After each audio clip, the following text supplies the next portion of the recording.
फिर इसको हम समझेंगे अच्छे से। इसमें पहले आया अंतकृत, जो शब्द है वो है अंत। अंत से क्या अर्थ है यहां? अंतो अंत कर दिया है। किसका? किस बात का? भवांत है।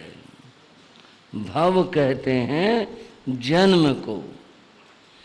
जिसने जन्म का अंत कर दिया उसके मरण का भी अंत हो गया।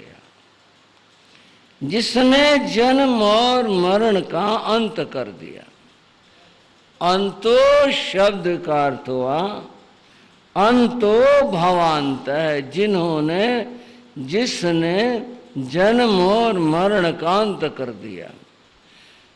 कृतो विहितो, जिसमें ऐसे महापुरुषों का वर्णन किया गया है जिन्होंने संसार भ्रमण, जन्म और मरण इसका अंत कर दिया, उनको अंतकृत कहते हैं। क्या कहते हैं? अंतकृत। बंधुओं, ये जो अंतकृत शास्त्र है, ये शास्त्र हमारे 32 आगम हैं। उनमें से यह 8वां शास्त्र है। आप भाई बहनों को ख्याल होगा, जानकारी होगी। संभव है कुछ नहीं जानते हो, सभी समझ लें। वर्तमान में 32 जैन आगम हैं। उनमें से 11 अंग सूत्र कहलाते हैं, 12 उपांग कहलाते हैं, 4 मूल कहलाते हैं, 4 छेद सूत्र कहलाते हैं और 1 आवश्यक सूत्र कहलाता है।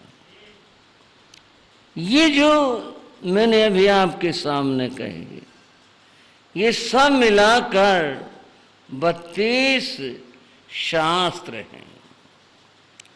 वैदिक धर्म के अंदर जो स्थान वेद का है, सनातन धर्म कहो, वैदिक धर्म कहो, उसमें जो स्थान वेद का है, यानी वेद शास्त्र का है, और बौद्ध धर्म के अंदर जो स्थान पिटक का है, वहां बौद्ध धर्म में अपने शास्त्रों को पिटक कहते हैं। वहां जो महत्व पिटकों का है, और थोड़ा विस्तार करें तो इस्लाम में जो महत्व कुरान का है, ईसाई धर्म के अंदर जो महत्व बाइबल का है, वही महत्व जैन धर्म में महावीर के द्वारा कहे हुए इन शास्त्रों का है। जैसे ये सब धर्म अपने अपने धर्म शास्त्रों के प्रति श्रद्धा रखते हैं, उनको अपने अंतर में बहुत ऊंचा मान देते हैं, इसी तरह से जैन धर्म में ये जो शास्त्र हैं, जो मैंने अभी आपके सामने कहे 32 आगम, इनका वही महत्व है। और बंधु, थोड़ी बात और समझेंगे। कभी आपने सुना, हम या आप भी कभी कहते हैं हमारे शास्त्र, कभी कहते हैं आगम, कभी कहते हैं सूत्रों में ये बात लिखी है। ये है क्या? ये कई तरह का हमने बोल लिया, कई तरह के शब्दों का प्रयोग किया। ये कैसे क्या है? बंधुओं, ये तीनों ही शब्द इन शास्त्रों के वाचक हैं, तीनों ही हैं। आगम शब्द का अर्थ है जो गुरु परंपरा से प्राप्त होता है, यूं ही नहीं कहीं प्राप्त हो जाए। गुरु से शिष्य को ये जो ज्ञान की गंगा है, जो गंगोत्तरी से निकली और बहती जाती है, बहती जाती है। तीर्थंकरों ने जो कहा, गणधरों ने उसे ग्रहण किया और फिर उन गणधरों ने आगे और आगे इसे बताया, पढ़ाया, ज्ञान दिया और ये ज्ञान की गंगा बहती आई। इसको जो गुरु से प्राप्त होता है उसको आगम कहते हैं। क्या कहते हैं भाई? ये आगम है। ये जो 32 शास्त्र हैं बंधुओं, इनको आगम कहते हैं। ये गुरु परंपरा से, जैसे मैंने ये गंगा की बात कही, ऐसे प्राप्त होते हैं, ऐसे प्राप्त हुए हैं और ये गंगा की धारा अविरल चली आती है। दूसरा शब्द शास्त्र है। शास्त्र शब्द का अर्थ भी बड़ा आनंददायक और समझने का। शास्त्र शब्द संस्कृत भाषा की 2 धातुओं से मिलकर के बना है। धातु ये लोहा, सोना, चांदी ये नहीं है। शब्द के मूल रूप को, जहां से उसकी निष्पत्ति हुई, निकला, बना, उसको धातु कहते हैं। 2 धातुओं से ये शब्द बना। कौन सा? शास्त्र शब्द। वे 2 धातु में हैं, शाशु और त्रेण, जिसमें अनुशासन बताया जाए। हाँ जी भाइयों, क्या बताया जाए? अनुशासन। अनुशासन क्या होता है? अनुशासन है जिसमें विधि और निषेध। मैंने थोड़ी बारीक बात शुरू कर दे। चर्चा तो मैंने शास्त्र की करने, बतानी और सुनाना है। थोड़ी सी मैं भूमिका इसलिए बता रहा हूं कि ये सब क्या है, इसलिए मैं ये बात आपके सामने रख रहा हूं। शास्य और त्रेण धातुओं की मैं बात कर रहा था, जिसमें अनुशासन बताया जाए। क्या बताया जाए? अनुशासन।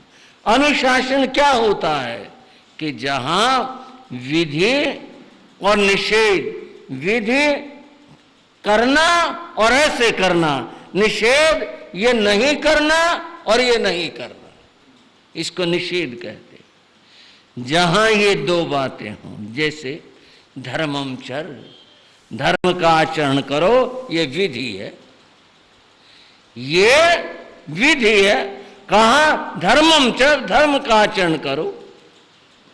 और निषेध पापम मा करो, पाप मत करो, ये निषेध है। शास्त्र में ये दोनों ही बातें बताई गई हैं। ये करना है और ये नहीं करना है। जहां पर ये दोनों बातें रहती हैं वहां अनुशासन होता है, और अनुशासन जिस ग्रंथ में रहता है उसको शास्त्र कहते हैं। समझ गए भाइयों? अर्थ आनंददायक हुआ ना कि शास्त्र, हम तो ये सोचते हैं इस शब्द में कितनी गहरी और महत्व की बात आई है। और तीसरा शब्द है सूत्र। वो भी हम बोलते हैं कई बार, भाई सूत्र में ही लिखा। हरियाणा में तो सूत्र को सूत्र कैसे दे, क्या लिखा हुआ? ये लिखा, ये बात बताइए। सूत्र शब्द का अर्थ है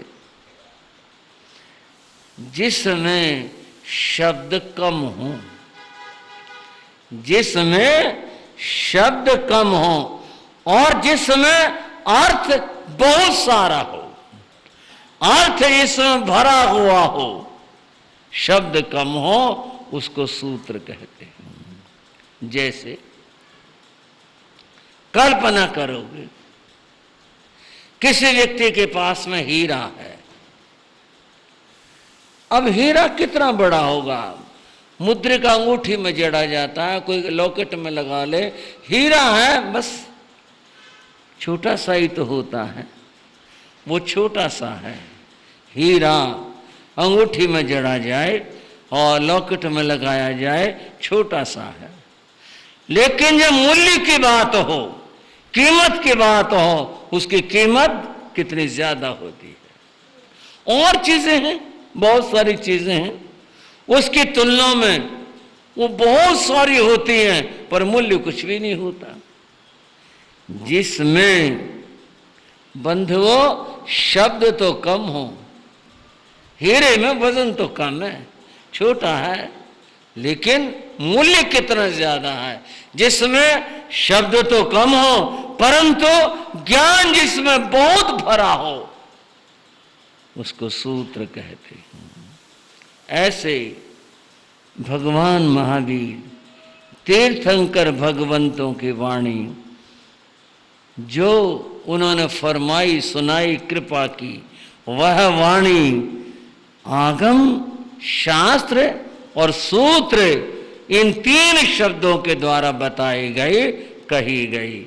तो बंधुओं, पर्युषण की इस वेला में, स्वाध्याय के प्रसंग में ये अंतकृत दशांग सूत्र सुनाया जाता है, इसकी स्वाध्याय की जाती है, इसको पढ़ा जाता है। एक सवाल तो बन रहा है, 32 में से और कोई लाओ छांट करके, यही क्यों लाए? हाँ जी भाइयों, समझ रहे हो ना मेरे बात को?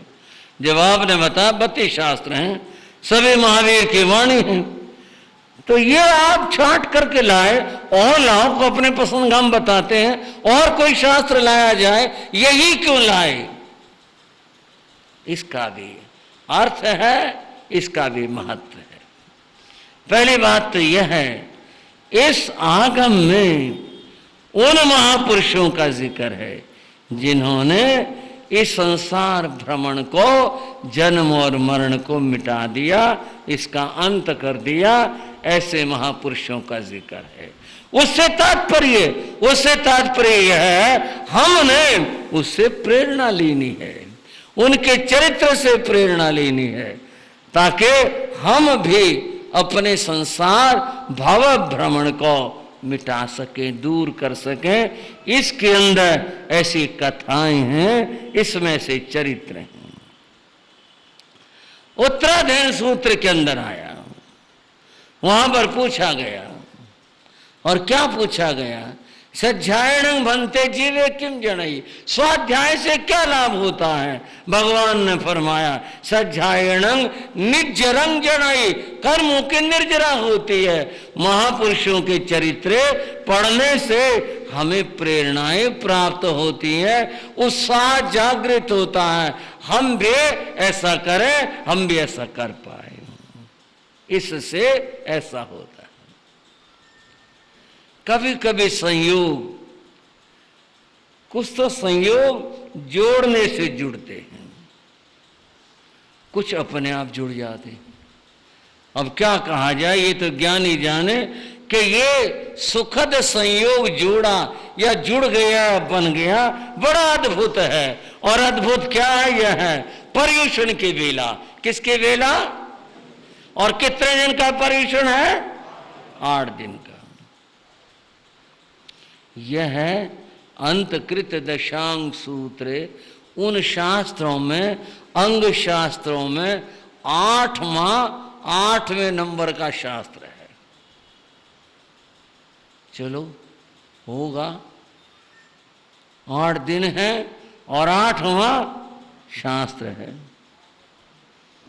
बंधु और भी बात है, इसके 8 वर्ग, 8 अध्याय, 8 चैप्टर हैं। चलो ये भी बात होगी, वो भी 8, वो भी 8, वो भी 8। और बंधुओं 8 कर्म होते हैं। कर्म कितने हैं? 8 कर्म हैं। पर्युषण के एक एक दिन में, ये कहाँ भी ऐसे गया था, एक दिन में एक ही चैप्टर, एक ही वर्ग सुनाया गया था, इकट्ठी वाचना नहीं हुई थी, एक ही चैप्टर, एक ही वर्ग सुनाया गया था। और मूल बात क्या है? एक एक दिन एक एक कर्म का चिंतन करके ध्यान के द्वारा उसके निर्जरा करना, बन गई संगति। अगर आप सोचो तो एक एक दिन में एक एक कर्म का चिंतन करके स्वाध्याय करते हुए हम उन कर्मों के निर्जरा करें। ये पर्युषण का संदेश भी यही है और इस शास्त्र में भी यही बात बताई गई। तो फिर संगति बन गई बात के। अतः इस शास्त्र का पर्युषण की वेला में वाचन स्वाध्याय किया जाता है। आप कोई किताब और शास्त्र में फर्क होता है। किताब तो सामान्य लेखक की लिखी होती है और शास्त्र तो महापुरुषों के, तीर्थंकरों के, ऋषि और मुनियों की वाणी होती है। मैं तुलना नहीं कर रहा, बता रहा हूं। आप एक किताब लेने गए, बाजार में गए, आपने किताब के बारे में पूछा,